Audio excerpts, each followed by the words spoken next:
Olá, seja muito bem-vindo a esta edição. A partir de agora, você confere os principais destaques do Brasil e do mundo. Vamos juntos. A gente abre esta edição falando sobre desemprego. O Brasil teve o menor número de desempregados em 10 anos para o trimestre encerrado em junho. Segundo a PNAD contínua, o total de trabalhadores do país bateu um novo recorde. A taxa de desemprego no Brasil recuou e chegou a 6,9% no trimestre encerrado em junho, uma queda de 0,2 ponto percentual em relação ao trimestre encerrado em maio. O resultado é o menor para o período desde 2014. Os dados são da PNAD contínua, a Pesquisa Nacional por Amostra de Domicílios, divulgada pelo IBGE. A pesquisa mostra que 7,5 milhões de brasileiros não ocupam uma vaga de trabalho, o menor número de pessoas em busca de trabalho desde o trimestre encerrado em fevereiro de 2015. A população desocupada diminuiu no trimestre 12,5% e no ano 12,8%. De acordo com o estudo, a população ocupada de trabalhadores do país atingiu 101 milhões e 800 mil no trimestre encerrado em junho, novo recorde da série histórica.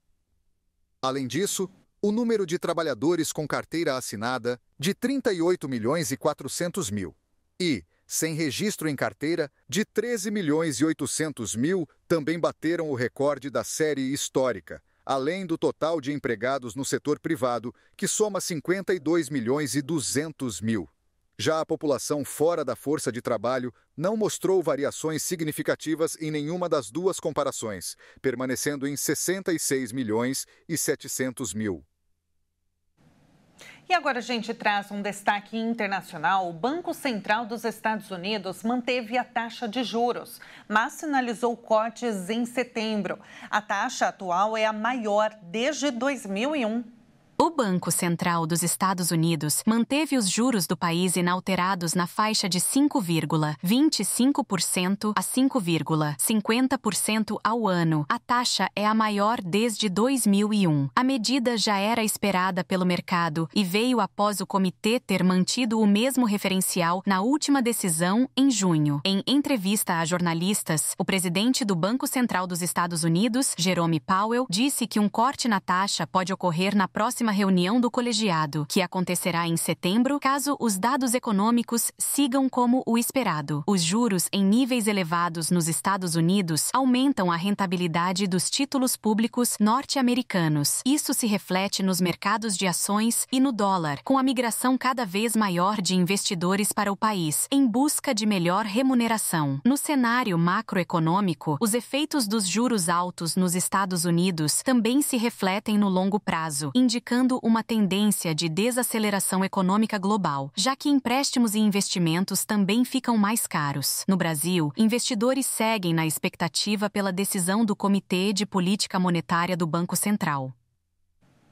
E agora, voltando para o Brasil, o presidente do Supremo Tribunal Federal, Luiz Roberto Barroso, disse que não há chances do que está acontecendo hoje na Venezuela se repetir no Brasil.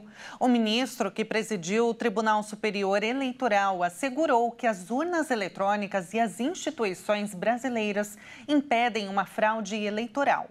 O ministro Luiz Roberto Barroso, presidente do Supremo Tribunal Federal, fez uma palestra nesta terça-feira na Academia Brasileira de Letras. Ele afirmou que a crise que está acontecendo na Venezuela após as eleições não ocorreria aqui no Brasil, porque a segurança das urnas eletrônicas e as instituições impediriam uma fraude eleitoral. O processo eleitoral na Venezuela usa o sistema eletrônico para apurar os votos e cédulas físicas, para auditar o resultado. Aqui no Brasil, a votação é eletrônica. O código-fonte é aberto com 1 ano de antecedência e todo mundo pode fiscalizar. Antes de ser lacrado, o programa de votação é aberto para os observadores estrangeiros, para a imprensa, para os partidos, para a Polícia Federal e para o Ministério Público. Durante a palestra, o ministro lembrou que, em ano eleitoral, as fake news que colocam em dúvida a segurança das urnas eletrônicas voltam a circular com mais frequência. De acordo com ele, ele, muitas pessoas acreditam nessas mentiras porque não compreendem plenamente o seu funcionamento e, às vezes, acabam ajudando a propagar a desinformação, colocando assim as urnas eletrônicas como não confiáveis. A Organização dos Estados Americanos, por exemplo, não reconheceu o resultado das eleições na Venezuela. A reeleição de Maduro tem sido questionada pela comunidade internacional. A oposição reivindica ter vencido com 73% dos votos.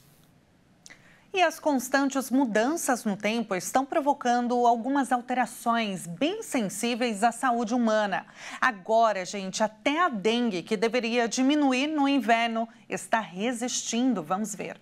O Ministério da Saúde divulgou novos números do monitoramento das arboviroses no país. Segundo o levantamento, os casos prováveis de dengue, que são a soma entre os confirmados e em investigação, cresceram 157% no inverno deste ano em comparação com o mesmo período do ano passado. As semanas do início da estação e as datas 16 de junho e 27 de julho apresentaram 191.819 casos da doença. Em 2023, os prováveis casos registrados foram 74.576. Nos meses mais frios, como no inverno, os casos de dengue costumam apresentar queda, pois os mosquitos se reproduzem com maior facilidade em climas quentes e úmidos. No entanto, especialistas atribuem a altas mudanças climáticas, que causaram chuvas fortes fora de época em diversas regiões que não registravam a doença. Neste ano, já foram contabilizados mais de 6 milhões de possíveis casos e 4.897 óbitos confirmados da doença. Especialistas alertam que no inverno é o momento ideal para eliminar os focos residuais. É fundamental realizar uma inspeção minuciosa em todas as áreas externas das residências. Também é recomendado verificar quintais, jardins, calhas e terrenos baldios em busca de qualquer acúmulo de água parada, onde o mosquito pode depositar seus ovos. Além disso, a vacinação contra a dengue tem se tornado uma ferramenta crucial na prevenção da doença. A vacina, aprovada em diversas regiões endêmicas, ajuda a reduzir significativamente os riscos de infecções e as complicações associadas. Pois é, preciso manter os cuidados de prevenção. E agora, falando especificamente sobre o tempo, em setembro, La Niña pode se manifestar em algumas regiões do Brasil. Esse fenômeno climático deve influenciar nas temperaturas, trazendo chuvas e estiagem em diferentes partes do país. O La Niña se aproxima e pode causar mudanças no clima a partir de setembro. Oposto ao do El Niño, o fenômeno provoca o resfriamento das águas superficiais do Oceano Pacífico Equatorial. Tradicionalmente, o La Niña influencia as temperaturas, as chuvas e a estiagem em diferentes regiões do país. Com base em modelos climáticos, os meteorologistas consideram que o fenômeno vai atingir o país no trimestre de setembro a novembro. O La Niña muda primeiro a característica do mar para depois provocar mudanças gerais no clima. Ele causa chuva em excesso nas regiões norte e nordeste, entre o centro e o norte do país, e causa ausência de chuva na região sul, em Argentina e no Paraguai.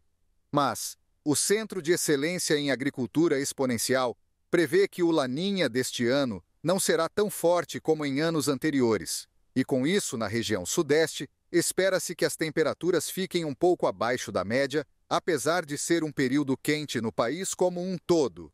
Um dos motivos para o La Niña ser moderado é que há ilhas de calor nos oceanos. De maneira geral, contribui negativamente para a redução das temperaturas superficiais no Pacífico Equatorial.